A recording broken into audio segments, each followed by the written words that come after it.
Big buzz tonight. If you were like us, you were glued to your TV screen watching Lance Armstrong confess to doping to Oprah Winfrey. Barry, you just finished watching part 2 of this big interview. What were some of the big takeaway moments that we're all going to be talking about? Oh, a bunch of it's a highlight reel in this one right here. A lot of people, of course, last night didn't feel Lance Armstrong did himself any favors at all. And tonight, Oprah is grilling him again. One of the first questions right out of the box tonight is, do you feel disgraced? Of course. But I also feel humbled. Mm-hmm. I feel ashamed. Mm-hmm. He feels ashamed, humbled. Those are synonyms now, or words, adjectives that are going to be linked to Lance Armstrong forever. As you were watching the interview, I was on Twitter seeing what people were reacting to. What were some of the biggest tweets?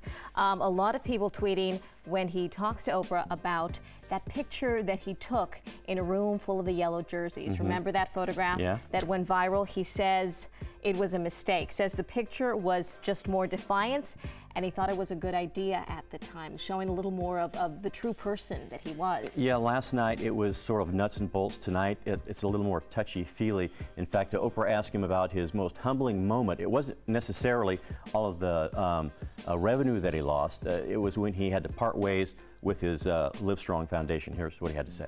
And I had to think about that a lot. And this is, none of my kids have said, Dad, you're out.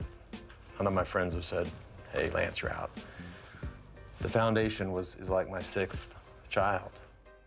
Interesting that he should say the foundation is like his 6th child, because later on in the interview, also people talking about this on Twitter, Lance told his 13-year-old son, Luke, during the holidays that he lied, all of this. And, you know, during that part about the Livestrong Foundation, you saw it, he shows a lot of emotion there. Apparently, Lisa Bloom, who is a correspondent with CNN, we've seen her in several other outlets, she says, watching Lance Armstrong on Oprah now, choking up when talking about his son, defending him unquestionably. Finally, some real emotion, because yesterday we didn't see much emotion. Cold and calculating last night, not so much the case tonight. And then we actually have another question right here. One last question, in fact, from Oprah, while I was watching anyway.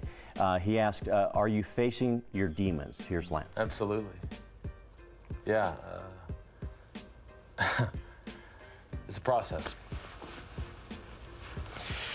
And I think, you know, we're at the beginning of the process. I mean, And it's going to be a long process. Armstrong isn't, of course, the first person in the spotlight to say, I'm sorry in public. We picked 5 of the very best TV apologies out there because, well, it's always interesting to see people squirm on TV.